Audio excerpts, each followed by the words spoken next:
Salut les amis, j'espère que vous allez tous très bien. Donc là, je vais vous expliquer un peu dans cette vidéo comment utiliser FX1 et comment en fait aller chercher du résultat grâce au tout simplement copy trading. Première étape déjà que vous allez pouvoir mettre en place, c'est créer votre compte chez le broker de votre choix. Donc je vous donne pas forcément d'indications, il y a pas mal de personnes qui utilisent différents brokers, forex.com, Avatrade, IC Market, etc. Il y en a des milliers. Renseignez-vous avec votre plan par un ou sur celui qui peut-être est le plus adapté par rapport à votre choix. Euh, je vous ai donné un exemple, donc j'en ai pris un au hasard et j'ai pris l'exemple. Vous avez juste à télécharger les documents, donc votre document d'identité et également votre justificatif de domicile. Et une fois que vous avez fait ça, vous allez recevoir vos informations avec l'username et le password, donc en gros votre identifiant et les mots de passe. Et vous allez pouvoir effectuer un dépôt. Donc dans celui que j'avais choisi là tout de suite, le dépôt minimum était de 200 $. Et là, vous allez pouvoir faire un paiement sécurisé via une carte Visa, Mastercard ou par virement ou par PayPal, etc. que vous pouvez faire dessus. Maintenant, l'étape numéro 2. Une fois que vous avez inscrit votre broker, vous avez des fonds sur le broker, ça va être de relier votre broker avec votre compte MetaTrader 4.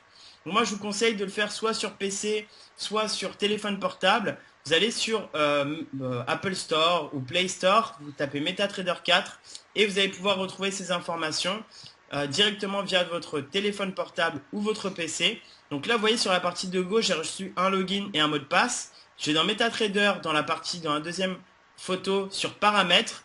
Je fais nouveau compte et là, je vais taper en haut IC Market dans ce cas-là. Je clique dessus et derrière, il me demande le nom d'utilisateur et le mot de passe. Je rentre celle que j'ai reçue juste avant dans l'email.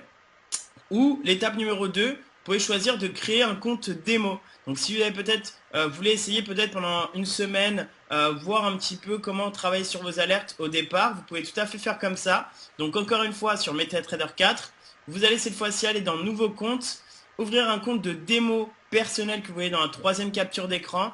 Et dans la dernière capture, vous allez voir, vous rentrez votre nom, téléphone portable, adresse email et vous faites enregistrer.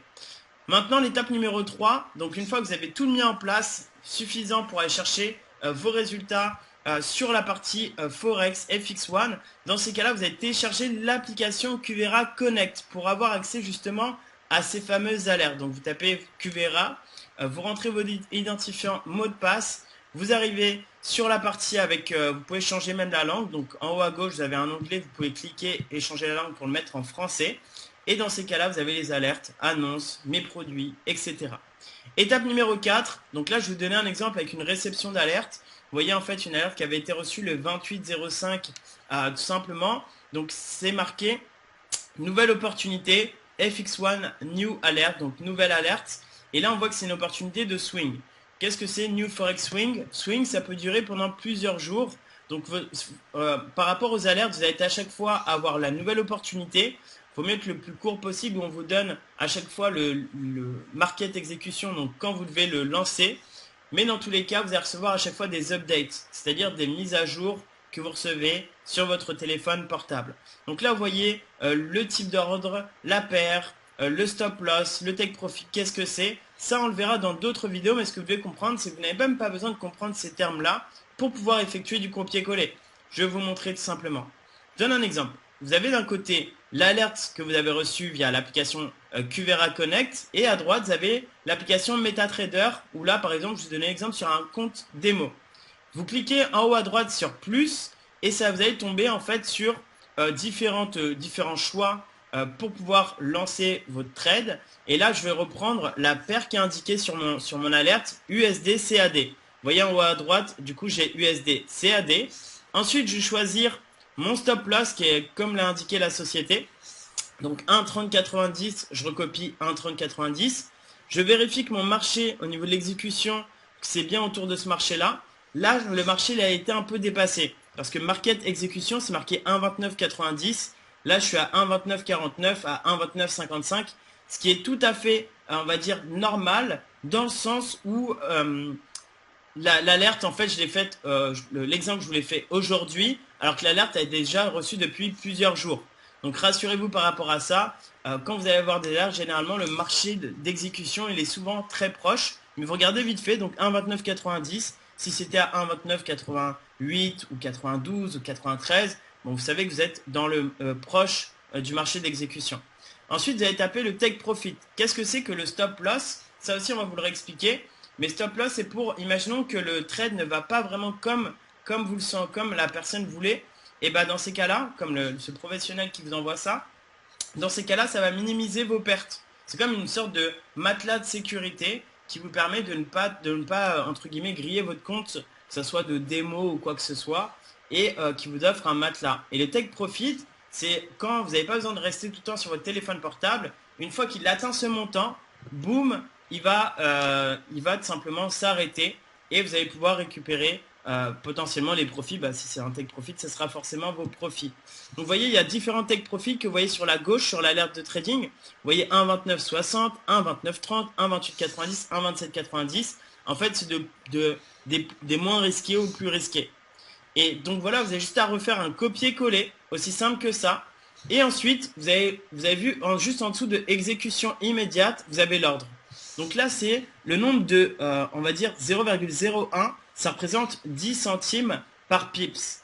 Pips, on va vous l'expliquer aussi dans une autre vidéo, c'est tout simplement l'unité de mesure à chaque fois qui détermine la différence du marché. Par exemple, entre 1, c'est à chaque fois la quatrième décimale que vous allez pouvoir reprendre. Si je prends exemple là, on est 1,2949. Vous voyez, la quatrième décimale, c'est 9. Ok, c'est juste après le 4. Entre le 4 et le 6, c'est 9. Et là, 1,2955. Et là, il y a 6 pips d'écart, en gros. Donc là, en fait, c'est comme ça qu'on calcule un pips. Parce qu'entre 49 et 55, il y a 6 pips, par exemple. Et ben, ça va être sur la variation du marché que ça va vous permettre de déterminer. Donc, si vous mettez, ce que je vous conseille, c'est de mettre 0,01, 0,02. Voilà, il faut travailler sur votre money management. Et là, on me demande, la dernière chose que j'ai à faire, c'est soit sell ou buy. Donc, vous voyez que c'est un ordre de type sell, donc une vente. Et vous cliquez sell. Vous cliquez dessus, ça y est, votre alerte est lancée. Et par la suite, vous allez recevoir une mise à jour.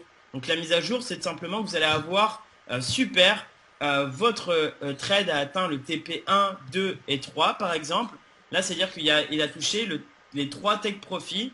Et rien que sur celui-ci, vous avez fait 230 pips. Donc si vous avez mis 10 centimes par pips, au final, ça vous aurait fait quand même 23 € de récupérer juste sur ce trade là en tapant le TP 1, 2 et 3 pour un faible investissement de départ. Donc voilà un petit peu les amis par rapport à l'explication sur comment suivre une alerte. Encore une fois, tout par rapport à l'ordre, par rapport au sell limit, le stop loss, etc. Ce que vous devez comprendre, c'est juste en fait votre trade va avancer, il va taper le take profit ou il va taper le stop loss. Donc dans ces cas-là, en fait, c'est juste pour vous protéger et pouvoir aller chercher aussi du take profit.